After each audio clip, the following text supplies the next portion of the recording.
Hola, soc Max i li vaig a fer les preguntes a Lara, una professora de matemàtiques. Celebres el Dia de la Dona i per què? Hola, Max. Sí, jo sí que celebro el Dia de la Dona, perquè pense que hem de reivindicar la quantitat d'injustícia que encara n'hi ha al món respecte a les dones. Consideres que hi ha professions d'home i de dona? Per què?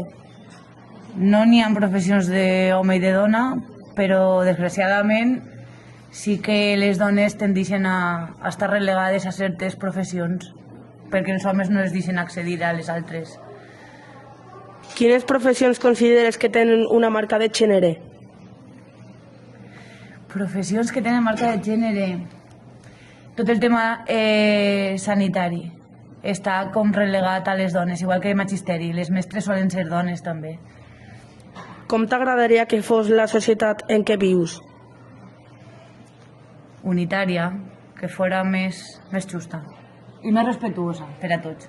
Destacaries alguna dona del centre de l'IES La Patacona?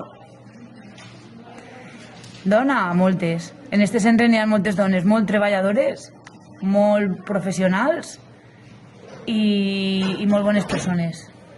Destacaries alguna dona que ha deixat petjada a la teua vida? Per què? A ma mare i a la meva àvia, perquè va ser el més important de la meva vida. La persona més important. Moltes gràcies. A tu.